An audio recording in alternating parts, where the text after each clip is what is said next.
तो पाते हैं कि 19वीं सदी के रेलवे की पहचान स्टीम इंजन से बने थे।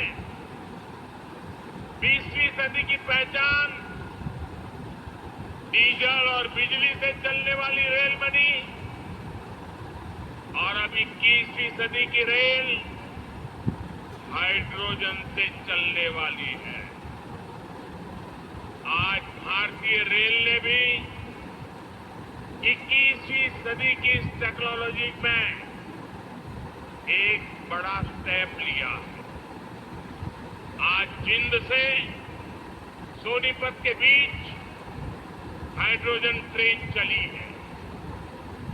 अब ये सफर 90 किलोमीटर का है, लेकिन भविष्य में इसका विस्तार होने की बहुत संभावनाएं हैं।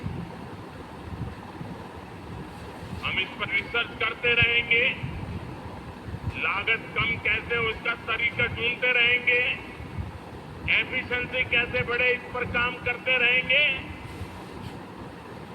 और बड़ी जांच पड़ताल करते करते एक के बाद एक कदम उठाते जाएंगे। दुनिया में हाइड्रोजन ट्रेन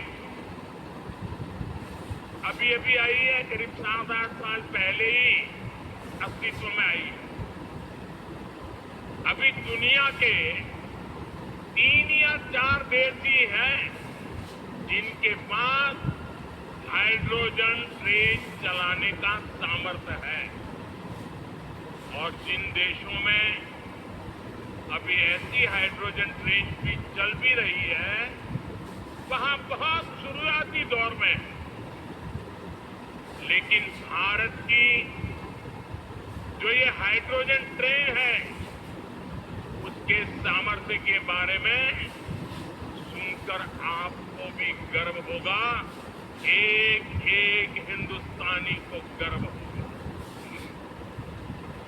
साथियों, जिंद से सोनीपत को चलने वाली हाइड्रोजन ट्रेन दुनिया की सबसे ताकतवर हाइड्रोजन ट्रेन है।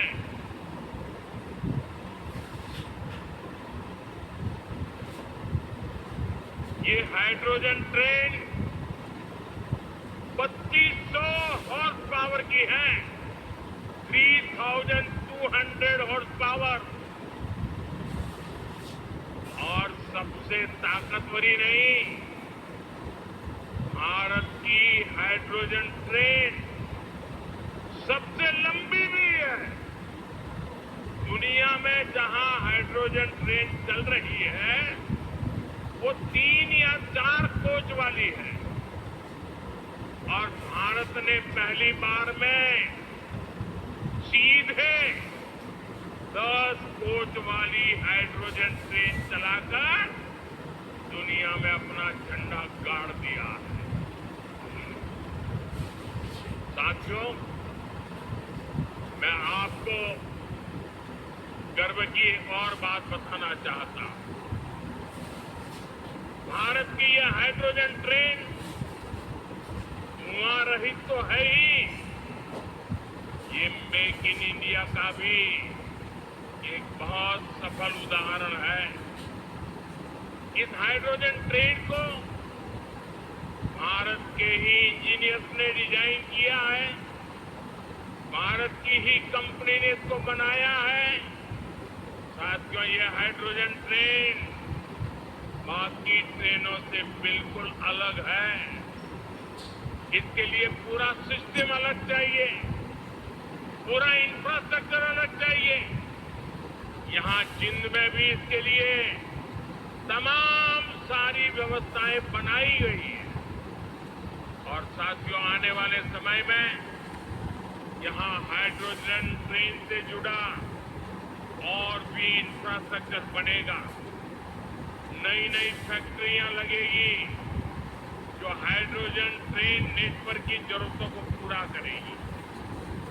यानी इस ट्रेन से हरियाणा के नौजवानों के लिए रोजगार के अनेक नए अवसर बनने तय हैं। साथियों, पिछले 12 वर्षों में भारतीय रेल में जो एक बड़े बदलाव हुए, इससे भारत को एक और फायदा हुआ। आप देख रहे हैं कि पिछले कई महीनों से पश्चिम एशिया में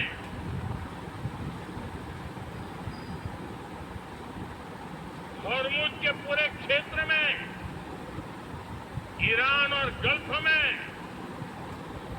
युद्ध चल रहा है और जिस समुद्री रास्ते से, हॉर्मुज से भारत बहुत बड़ी मात्रा में पेट्रोल, डीजल, एलपीजी गैस, हमारे किसानों के लिए खाद उसी रास्ते से आता है, उसी समुद्री मार्ग से आता है। लेकिन पिछले 3-4 महीनों से ये रास्ता निरंतर युद्ध का मैदान बन चुका है, संकटों से घिरा हुआ है। साथियों, अगर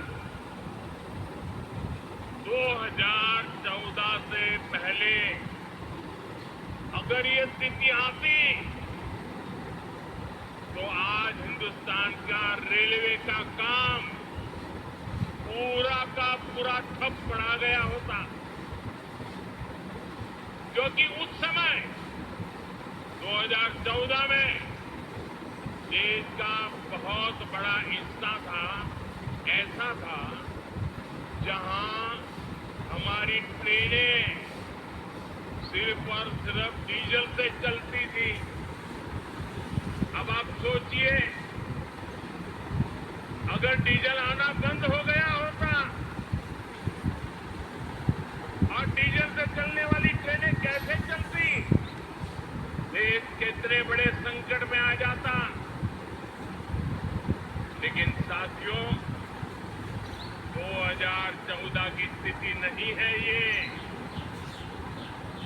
ये मोदी है।